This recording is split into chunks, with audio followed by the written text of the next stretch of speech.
Mort d'Émile. L'acte de décès du petit garçon signé. Qu'est ce que cela signifie vraiment? Après la disparition du petit Émile en juillet dernier, puis la découverte de certains ossements du petit garçon en mars, l'enquête s'est poursuivie. Ce vendredi 28 juin, l'acte de décès du garçon net a été signé. Mais que cela signifie-t-il pour la famille?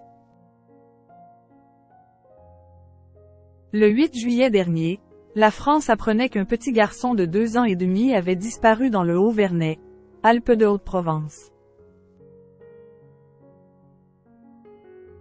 Pendant des mois, les enquêteurs et les habitants du village ont cherché le petit Émile, sans succès.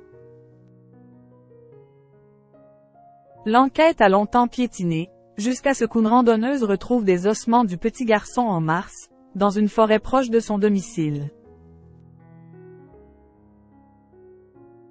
De nombreuses analyses ont été faites pour comprendre les causes du décès du petit Émile, sans résultat.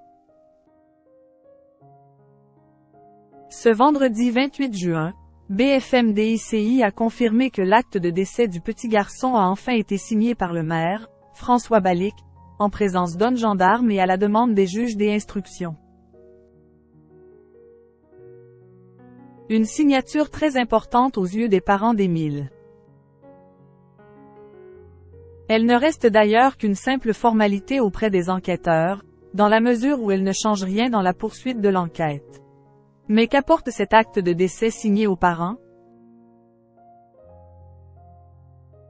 Ces derniers ne pourront ni récupérer les ossements d'Émile, ni ses vêtements puisqu'il s'agit d'un simple acte administratif. En revanche, avec ce certificat, les membres de sa famille pourront s'occuper des démarches administratives et civiles. L'enquête sur la mort d'Émile toujours active. Le site d'information a indiqué que l'enquête pour découvrir ce qui a bien pu se passer lors de la disparition du garçon net et comment il est mort se poursuit. D'après les dernières informations données par une source proche de l'enquête à BFM TV le 21 juin, une théorie a été mise en place et elle est, pour le moins, étonnante.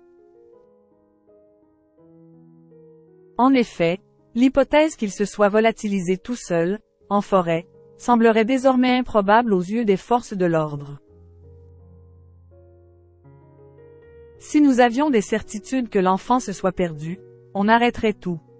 Et nous n'avons pas du tout cette certitude.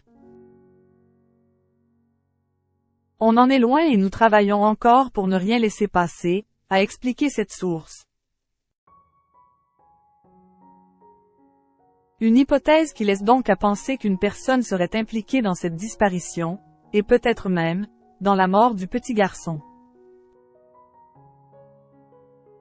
Mais pour l'instant, la police poursuit son enquête, et devra se prononcer sur l'utilité ou non, de poursuivre cette théorie. Les circonstances de la mort d'Émile restent donc encore bien mystérieuses.